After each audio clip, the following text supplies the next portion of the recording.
Sita road में हर साल जी हिन साल भी हज़रत रहमानी सरकार जो मेलो धामधूम सां मल्हायो वियो। मेले जो इफ़्तिताह MNA इरफान लगारी ऐं अॻूणे टाउन चेयरमैन कंबल लगारी कयो। मेले में सकाफ़ती रांदि मल्ह पिणु कराई वई, जंहिंमें सिंध जे मुख़्तलिफ़ शहरनि खां मल्ह पहलवाननि शिरकत कई। हुन हवाले सां ॾिसूं था आसिफ़ अली जी ही रिपोर्ट।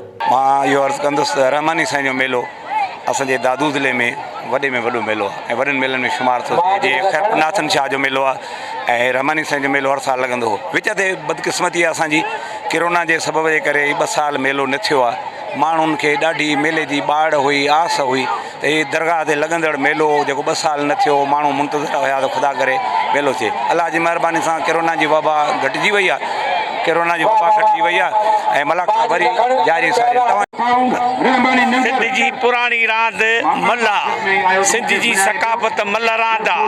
छो जो ही सजन खां मल्ल पहलवानी हले थी पई।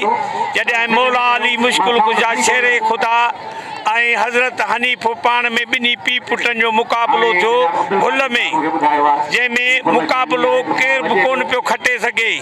पोइ हिते मालिक साईं ते हथ खयां असांजे नबी करीम ते, मुंहिंजा मालिक जे अॼु पीउ पुट जो संदो नथो अचे त कॾहिं थींदो। ॾाढी बहितरीन हली रही आहे मल्ह। अॼु जा नौजवान तमामु तिखा पहलवान आहिनि, हलकड़ा आहिनि, वेठ ॾाढी तिखी आहे हिननि जी, ॾाढा सुठा पहलवान आहिनि। अॻे असांजा पहलवान ॾाढा भारी ऐं गोरा पहलवान हूंदा, एतिरो तिखो न विड़ी सघंदा। हिन महिल अलाह जी महिरबानी सां मल्ह हल्का ज़रूरु आहिनि पर हुननि जी वेड़ तमामु तिखी आहे, तमामु प्यारी मल्ह विड़ी रहिया आहिनि। ॿियो हुकुम बाबा। कदीमी रांदि आहे, पुराणी रांदि आहे, 5000 पुराणी रांदि आहे। हे सिंधी सकाफ़त आहे, पर बदकिस्मतीअ सां जो असांजो कोरोना जे करे 2-3 साल मेला बंदि थी विया ऐं असांजा पहलवान जेके ग़रीब आहिनि उहे बेरोज़गार थी विया। हाणे असांखे ख़ुशी थी आहे जो असांजा मेला खुलिया आहिनि, मलाखड़ा खुलिया आहिनि ऐं हीअ पुराणी रांदि आहे, नबियुनि खां वठी हीअ रांदि आहे। असां हिनखे असां पंहिंजा ख़ानदानी पहलवान हिनखे असां बरक़रार कंदा था।